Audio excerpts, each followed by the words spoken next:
اعوذ باللہ من الشیطان الرجیم بسم اللہ الرحمن الرحیم الحمد للہ الذی لا تبلغ مدحتہ القائلون ولا یحصی نعمہ العادون ولا یعد حقہ المجتہدون۔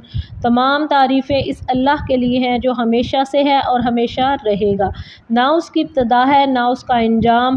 وہ خالق ہے ہر اس چیز کا جسے ہم دیکھتے اور نہیں دیکھتے ہیں۔ آج کا میرا موضوع ہے پانی کی تخلیق، کہ اللہ نے پانی کو کیسے پیدا کیا۔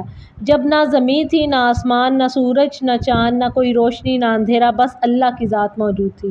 جیسا کہ مولا علی علیہ السلام فرماتے ہیں نہج البلاغہ میں کہ اللہ تھا جب کوئی چیز نہ تھی، نہ کوئی محسوس شے، نہ کوئی وجود۔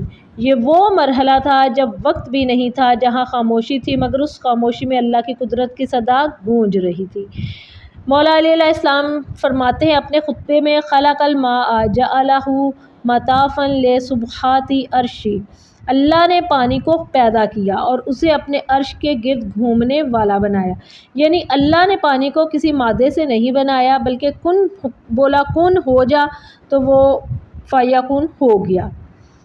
جیسے اگزامپل کے طور پر ہم کوئی چیز بناتے ہیں، گھر میں برتن، لباس، ہمیں کسی بھی چیز کے لیے جو ہے اور چیزوں کی ضرورت ہوتی ہے، لیکن اللہ کی قدرت یہ ہے کہ وہ بغیر کسی چیز کے پیدا کرتا ہے۔ یعنی پانی اللہ کی پہلی تخلیق ہے اور اللہ نے اسے کسی بھی مادی شے سے نہیں بنایا، بلکہ صرف اور صرف فرمایا کن ہو جا تو پانی بن گیا۔ آگے مولا علی علیہ السلام فرماتے ہیں، ثم اثار سبحات ذلک الماء فہیج منہ ریاحا شدیدۃ، پھر اللہ نے اس پانی سے بھاپ اٹھائی اور اس سے تیز ہوائیں پیدا کی، پھر ان ہواؤں سے بادل بنائے اور انہی بادلوں سے آسمان زمین کا نظام وجود میں آیا۔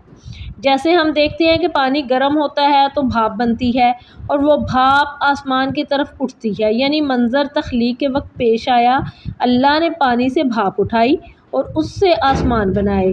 مولا علی علیہ السلام کا کلام ہے کہ جو آج کی سائنسی تحقیق سے ہزاروں سال پہلے بیان ہو چکا ہے، یہ 1400 سال پہلے مولا نے بیان کر دیا ہے۔ قرآن مجید میں اللہ تعالیٰ نے فرمایا، وَكَانَ عَرْشُهُ عَلَى الْمَاءِ، اور اس کا عرش پانی پر تھا۔ یہ آیت مولا علی علیہ السلام کے کلام کی تصدیق بھی کرتی ہے، یعنی جب ابھی زمین آسمان نہیں بنے تھے تب اللہ نے اپنے عرش کو پانی پر قائم فرمایا۔ یہ ظاہر کرتا ہے کہ پانی تخلیق کی بنیاد ہے اور اللہ کی قدرت کا پہلا مظہر ہے۔ قرآن مجید میں ارشاد ہوتا ہے، وَجَعَلْنَا مِنَ الْمَاءِ كُلَّ شَيْءٍ حَيٍّ، ہم نے ہر چیز، زندہ چیز کو پانی سے پیدا کیا۔ سورہ انبیاء کی آیت نمبر 30 ہے کہ یعنی زمین پر کوئی